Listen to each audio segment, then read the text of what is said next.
কেমন আছো সবাই? আশা করি সকলেই ভালো আছো। আমিও ভালো আছি। হ্যাঁ, ভালো তো থাকবোই, কারণ মেয়ের বাড়িতে রয়েছি, আনন্দে আছি, কোনো টেনশন নেই, খাচ্ছি দাচ্ছি ঘুমাচ্ছি। তো চলো, আজকে যাকে নিয়ে কথা বলতে এসেছি সে হচ্ছে লিসান। হ্যাঁ, আজকে লিসানকে কিছু কথা বলতেই হবে, কারণ লিসান সত্যি করে একজন ভালো মনের মানুষ, ভালো মানুষ। তার পরিবারটাও সব সব দিক থেকে সবাই খুব ভালো। কিছুদিন আগেই আমি ঘুরে এসেছি লিসানদের পরিবার থেকে। সবাই ভীষণ আন্তরিক, ভীষণ ভালো।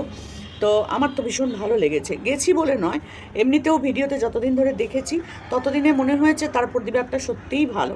না হলে সোনামার মতন ওরকম একটা দুরন্ত চঞ্চল বাচ্চাকে ওরা যেভাবে রাখে, দেখো পরিবারের প্রত্যেকে যদি ভালো না হয় তাহলে তো ওরকম একটা বাচ্চা, দুরন্ত বাচ্চাকে রাখা কেউ পারতো না, তাই না? তো সেখানে দাঁড়িয়ে সেই সকাল থেকে সন্ধে অবধি বাচ্চাটা কিন্তু লিসানদের বাড়িতেই থাকে। ভীষণ ভালোভাবে ওকে যত্ন করে মানুষ করে, মানে দেখাশোনা করে। এটা কিন্তু একটা মানে ভালো মনের পরিচয়, তাই না? তো সেদিক থেকে বলবো লিসানের বউ ভীষণ ভীষণ ভালো একজন মহিলা। লিসানের পুরো পরিবার, তার ভাইয়ের বউরাও কিন্তু ভীষণ ভালো। তো দেখে এসেছি বলে আরও বেশি বড় বুঝতে পারছি যে সত্যিই ওরা ভালো। তো যাই হোক, লিসানকে নিয়ে কিছু কথা বলতে এলাম। লিসানের স্কুল দেখেছি, স্কুলটি খুব সুন্দরভাবে তৈরি হয়েছে, অনেক বাচ্চা হয়ে গেছে। সব থেকে বড় কথা, স্কুল খুললেই যে শত শত এত বাচ্চা আসবে এরকম নয়। আসলে গ্রাম আর শহরের মধ্যে তো একটা পার্থক্য থাকেই। আমি যখন প্রথম স্কুলটা করেছিলাম এরকমই ছোট স্কুল খুলেছিলাম, আমার বাড়িতেই করেছিলাম। তো আস্তে আস্তে আস্তে আস্তে বাচ্চা বেড়েছিল, কিন্তু এদের যেমন শুরুতেই 100, 150, 250 বাচ্চা হয়ে গেছে, সেরকম ভাগ্য আমার ছিল না। যাই হোক, খুব ভালো লেগেছে আমার সব কিছু। তো এবার যেটা বলবো, কিছু ভুল নিয়ে বলবো কথা। যেটা হচ্ছে 26শে জানুয়ারি যে পতাকাটা তোলা হয়েছিল, পতাকাটা কিন্তু উল্টো ছিল। আমি সেদিনকেই ভেবেছিলাম করব, কিন্তু আমি করিনি। তো যাই হোক, পতাকাটা কিন্তু উল্টো পতাকা লাগানো হয়েছিল লিসান, যেটা তুমি হয়তো এডিট করার সময় ভাবতেও পারোনি বা বুঝতেও পারোনি। এডিট করার সময় অবশ্যই ভালো করে দেখবে, তারপরে পোস্ট করবে, কারণ অনেক সময় ভুলবশত, অসাবধানবশত এমন এমন জিনিস পোস্ট হয়ে যায়, শুধু তোমার না, প্রত্যেকের ক্ষেত্রেই। তো সেটা কিন্তু পরবর্তীকালে একটা বাজে জায়গায় গিয়ে দাঁড়ায়, তাই না? তো তোমরা যেহেতু কন্ট্রোভার্সি জোনে নেই, সেই জন্য তোমরা বেঁচে যাও। এটা যদি তুমি কন্ট্রোভার্সি জোনে থাকতে, তাহলে তোমাকে ছিঁড়ে খেয়ে নিত। যেমন দর্শক তেমন তোমার ক্রিয়েটাররা, তোমাকে নিয়ে হয়তো 30টা ভিডিও বানানো হয়ে যেত। কিন্তু যেহেতু তোমরা সেই দিকে নেই, তাই জন্য তোমরা বেঁচে গেছো। বিশ্বাস করো, আমি যখন ভিডিওটা দেখেছি তখনই আমি ভেবেছিলাম কমেন্টে জানাই, কিন্তু তারপর দেখলাম না, আমার কমেন্টে জানানোটা ঠিক হবে না। আমি তোমাদের ভুল ত্রুটি নিয়ে ভিডিও বানাই, তো সেই কারণেই আমি ভিডিওর মাধ্যমেই তোমাকে জানাতে চাই, যেহেতু সবাই এটা দেখে নিয়েছে। তো সেটা খুব চোখে লেগেছে ভীষণভাবে। তবে বাচ্চাদেরকে যে শিক্ষাটা তোমরা দিচ্ছ খুব ভালো, খুব সুন্দর দিচ্ছ, খুব ভালো। বাচ্চারা অনেক কিছু শিখছে, তোমাদের টিচার স্টাফরাও খুব ভালো শিক্ষিত। সবটাই শুনলাম, দেখেওছি তোমার ভিডিওতে, ভীষণ ভালো লেগেছে। তো এই ছোট ছোট ভুলগুলো কিন্তু দেখে তারপর কিন্তু ভিডিওগুলো তোমাকে পোস্ট করতে হবে। খুব মানে দৃষ্টিকটু ব্যাপারটা। আর মানে জাতীয় পতাকাকে অপমান করা হয়, এটা জানো তো? মানে ওটার একটা আলাদা কিন্তু ঐতিহ্য বলো, সম্মান বলো, সমস্ত কিছু কিন্তু আছে। ওই পতাকার সাথে আমাদের অনেক কিছু জড়িয়ে রয়েছে। সেখানে যদি তুমি সেই পতাকাটাকে উল্টোভাবে টাঙাও, তাহলে সেখানে কিন্তু তোমার সাথে সাথে তোমার পুরো স্কুলের স্টাফ, অভিভাবক এবং গ্রামবাসীদের সবারই কিন্তু একটা মান সম্মানের ব্যাপার জড়িয়ে থাকবে। তোমার স্কুলের এটাই কিন্তু শুরুতেই কিন্তু একটা বড় রকম ধাপ্পা পড়বে। যদি এটা শহরে হতো, গ্রাম এবং এবং তারা অনেকটাই তোমার কি বলে, এই সোশ্যাল মিডিয়া থেকে দূরে আছে। অনেক মানুষ এখনও এরকমভাবে ভিডিও দেখে না আমার মনে হয় ওখানে। তো সেই জন্য সেইভাবে কিন্তু তুমি আলোচনার শিকার হওনি। এটা যদি আমাদের এখানে হতো তাহলে যে কী হতো সেটা আমরা খুব ভালো করে জানি। যাই হোক, ভুল মানুষ মাত্রই হয়, আবার সেটাকে ঠিকও মানুষই করে। তো এর পরের বার থেকে খুব সাবধানে, মানে দেখে শুনে তারপরে কিন্তু ভিডিও করতে হবে। ভিডিও এডিট করার সময় কিন্তু খুব মনোযোগ দিয়ে এটা করতেই হবে। তো যাই হোক, এটা তো অবশ্যই বললাম। তারপরেও আরও একটা কথা বলার আছে, যেটা হচ্ছে লিসান, তুমি যেভাবে সোনামাকে যত্ন করে রাখছো না, সেটা বলার মতো না। সত্যি করে লিসানের ধৈর্য প্রচুর, যেভাবে ছোটোদের বাচ্চাদের নিয়ে ভিডিও বানায়, ওদের সাথে সময় দেয়, এটা রোহন কোনো সময়ের জন্যই দেয় না। কারণ রোহন হচ্ছে মানে ছটফটে দুরন্ত বাচ্চারা যেরকম হয় ঠিক সেরকমই, মানে সোনামার থেকে আর 1 ডিগ্রি ওপরে, নিচে নয়। সোনামার পাপা সোনামার থেকে 1 ডিগ্রি ওপরে চঞ্চল। আমরা যে গেছি দেখা করতে, আমাদের সাথে কতক্ষণ টাইম ছিল? ছিলই না। আমাদের সাথে খায়ও নি, বাইরে থেকে হোটেল থেকে খেয়ে ও আমাদের জন্য খাবার নিয়ে চলে এসেছে। তো বুঝতেই পারছো কীরকম মাইন্ডের ছেলে। তো যাই হোক, সেসব বড় কথা নয়, সেটা আমরা একসাথে খেতেই পারি। কিন্তু সেটা হচ্ছে যে সোনামাকে একটু টাইম দাও। এবার আমি রোহনকে নিয়ে কিছু কথা বলবো। সোনামাকে একটু টাইম দাও। সোনামার কিন্তু দুরন্ত হয়ে উঠেছে, মারাত্মক দুরন্ত হয়ে গেছে। ওই যা নাচ করছে সে মানে দেখার মতো না। ওরে বাপরে বাপ, সারাক্ষণ নেচেছে। আমি যতক্ষণ ছিলাম ততক্ষণ ও নেচেছে। একবার চশমা পরে, একবার চশমা খুলে, একবার মাঠে, একবার পুকুর পাড়ে, একবার ছাদে। ও যখন যেখানে পাচ্ছে সেখানেই নেচে নিচ্ছে। তো নাচার সাথে সাথে নাচ করুক, কোনো ব্যাপার না, মন খুলে যা খুশি করুক, কিন্তু তার সাথে সাথে ওকে পড়াতে বসাতে হবে। এটা কিন্তু খুব খুব দরকার এখন। তো যাই হোক, মারিয়াম অনেক কিছু শিখে গেছে। কেন শিখেছে না, তার বাবা মা, তার পরিবার কিন্তু তাকে কন্টিনিউ পড়াশোনার মধ্যে রেখেছে, যার জন্য কিন্তু ও এত কিছু শিখেছে। আর সোনামার কথা, এটা কিন্তু তোমাকে রোহন এখন খুব ভালোভাবে ওর কথার পেছনে একটু সময় দাও। ওর কথায় কিন্তু প্রচুর জড়তা, প্রচুর। আমি তো 1 বছর হয়ে গেল প্রায় ওকে দেখছি, আমি তার আগে তো দেখিনি। কিন্তু এখন তোর কথা বলার টাইম না। ও কিন্তু অনেক কথা বলতে পারে না, অনেক কথা। তো এখন অনেক শিখেছে, আগের থেকে অনেকটাই বলছে, কিন্তু ভালোভাবে স্পষ্ট কথা বলাটা কিন্তু খুব দরকার। এখনও এই স্কুলে আছে, ঠিক আছে, গ্রামের মধ্যে স্কুল, পাড়ার মধ্যে স্কুল, পরিবারের মধ্যে স্কুলটা, কিন্তু ওকে তো ওই স্কুলে রাখলে হবে না, ওকে একটা অন্য স্কুলে ভর্তি করতেই হবে পরবর্তীকালে। তখন যদি ওর কথার এরকম জড়তাটা থাকে তাহলে কিন্তু খুব মুশকিল, খুব মুশকিল। আর এই ছোটো থাকতেই তুমি যদি ওকে না দেখাও না, বড় হয়ে কিন্তু এটাই ওর হ্যাবিট হয়ে যাবে, এইভাবে কথা বলাটাই ওর অভ্যেস হয়ে যাবে। তো সেটা একটা খুব কানে কিন্তু খুব বাজে লাগে শুনতে। যেটা সত্যি সেটা বলতে কোনো অসুবিধা নেই, আমারও বলতে খারাপ লাগছে। একটা ছোট বাচ্চা, তাকে আমরা নিজের খুব কাছের মানে আমাদের, তো সেখান থেকে বলবো ভালোর জন্যই বলছি। রোহন, তুমি কিন্তু একটু সিরিয়াস হও এবার। ভীষণ ভীষণ ইম্যাচিওর তুমি এখনও, অন্যান্য দিকে ম্যাচিওর, কিন্তু নিজের সন্তানের প্রতি তুমি কিন্তু ম্যাচিওরিটিটা এখনও পর্যন্ত আনতে পারছো না। বাচ্চাটাকে দেখার দায়িত্ব কিন্তু তোমার। তুমি তাকে নিয়ে এসেছো, তুমি তার বাবা হয়ে বসে আছো, অথচ দেখছে কিন্তু লিসানের পরিবার, তাই না? জানি তারা ভালো, খুব ভালোবাসে, পাশাপাশি বাড়ি, হয়তো তোমার আত্মীয়ও হতে পারে, জানি না সঠিক। এই যারা কমেন্ট বক্সে এসে লেখে তাদের কথা শুনে বলছি, কিন্তু আমি শুধু একটা কথাই বলতে চাই, তুমি বাবা, তার মা নেই, তোমাকে তাকে 90% সময় তোমাকে ওকে দিতে হবে। তো সেই সময়টা কিন্তু তুমি ওকে একদমই দিচ্ছ না, একদম না।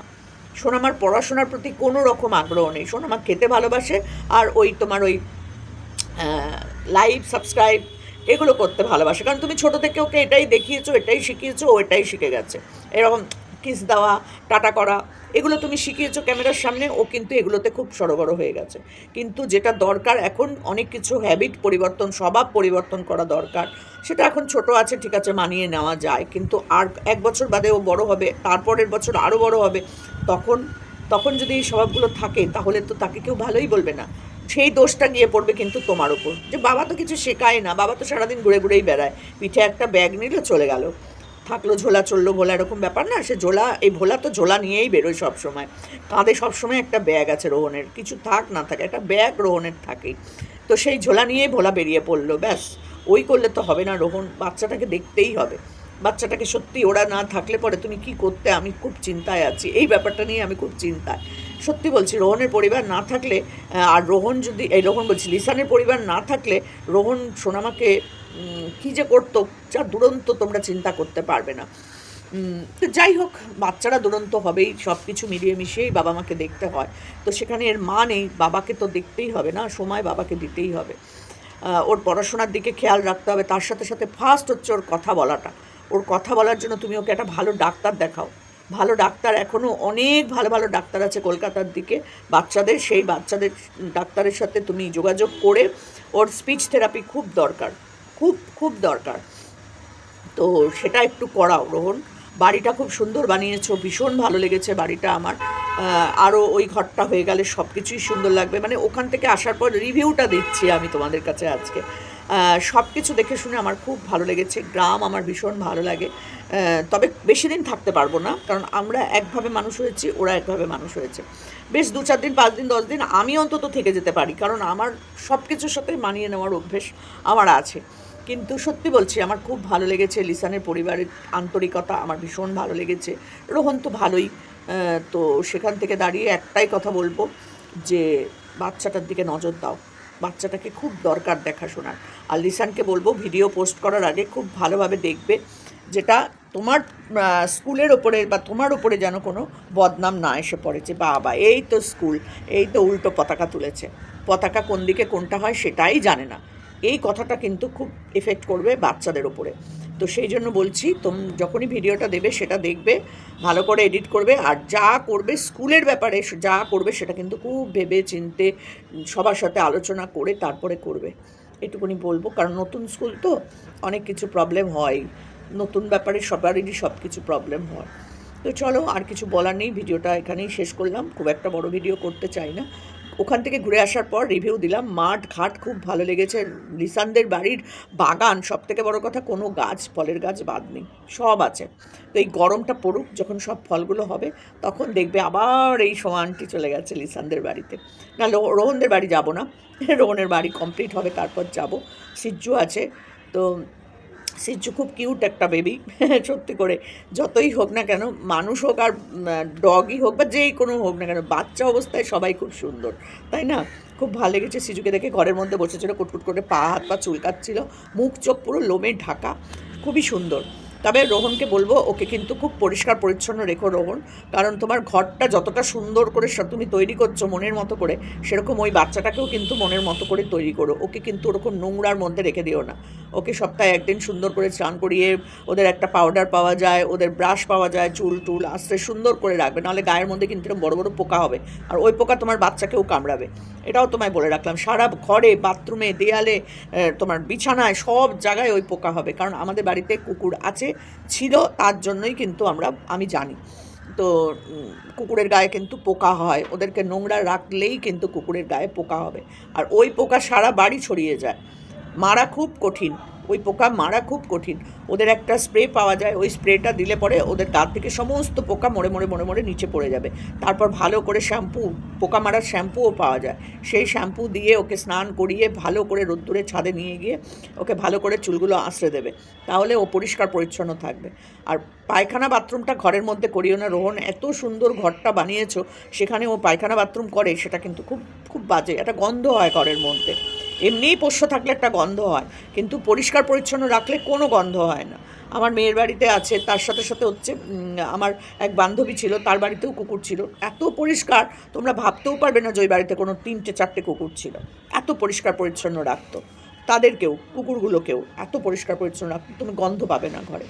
তো যাই হোক, একটা গন্ধ থাকেই হালকা, কিন্তু তারপরেও পরিষ্কার পরিচ্ছন্ন রাখলে কম থাকবে গন্ধটা। তো সেটাই বললাম, সিজ্জুকে প্রচণ্ড লোম তো গায়ে, ওর পোকা হলে কিন্তু তুমি সহজে বুঝতে পারবে না, আর ওই পোকা ওকে কামড়াবে, ও সারাক্ষণ নখ দিয়ে দিয়ে চুলকাবে, আর ওই পোকা কিন্তু ঘরের মেঝে পড়ে খাটের মধ্যে, দেয়ালে, বাথরুমে, রান্নাঘরে, চারিদিকে ছড়িয়ে যাবে। আমাদের হয়েছিল, তাই আমরা বলছি, কারণ আমরা জানতাম না বলেই এটা আমাদের ছড়িয়ে গেছিলো। তা তোমাকে আমি জানিয়ে দিলাম যাতে তুমি এই ভুলটা না করো, খুব পরিষ্কার পরিচ্ছন্ন রাখো, আর ওকে বাথরুমটা বাইরে নিয়ে গিয়ে করা শিখিয়ে দাও। ওই যে ছোট্ট বাচ্চা, তো এখন থেকে যদি তুমি ওকে বাইরে নিয়ে যাও না, দেখবে ও পটি পেলে বা ওর যদি বাথরুম পায়, ওর সাথে সাথে চিৎকার করবে, বাইরে যাওয়ার জন্য চেঁচাবে। তুমি টুক করে ওকে বাইরে পাঠিয়ে দেবে, ও বাইরে পটি বাথরুম যা করার করে আবার ঘরে চলে আসবে, ঘরটা তোমার পরিষ্কার থাকবে। এত সুন্দর ঘর যদি ওরকম নোংরা হয়, তাহলে কিন্তু খুব বাজে লাগবে, খুব বাজে লাগবে। আর সেখানে সোনামাও থাকবে, তো সব কিছু দেখে শুনে সব কিছু করতে হবে, সব কিছু করো, কিন্তু সেটা নিয়ম শৃঙ্খলা বজায় রেখে করো, ভালো লাগবে। অত সুন্দর বাড়িতে যদি এখানে পটি ওখানে ইউরিন এসব পড়ে থাকে, তার থেকে গন্ধ বেরোয়, মাছি বসে, সেই মাছি খাবারে এসে বসবে, সেই খাবারটাই সোনামা খেয়ে নিল, তুমি খেয়ে নিলে, খুব খুব খুব শরীরের পক্ষেও খারাপ, খুব বাজে জিনিস। তো নিজে পরিষ্কার থাকো, বাচ্চাটাকে পরিষ্কার রাখো, সাথে ওই বাচ্চাটাকেও পরিষ্কার রাখো, ঘরদোর পরিষ্কার রাখো, এটা তোমাকে বলবো। অত সুন্দর বাড়িটা আমার ভীষণ ভালো লেগেছে, কিন্তু সিচ্চু সেখানে খুব বেমানান।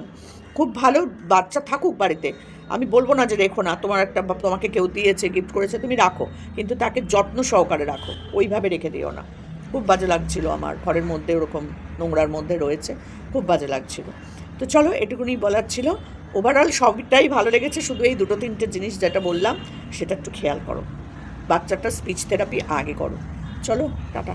আর তোমরা বন্ধুরা যদি একমত হও, অবশ্যই কমেন্ট বক্স ভরিয়ে লিখে দেবে যে ঠিক কি ভুল বললাম আমি, ঠিক আছে? চলো, টাটা।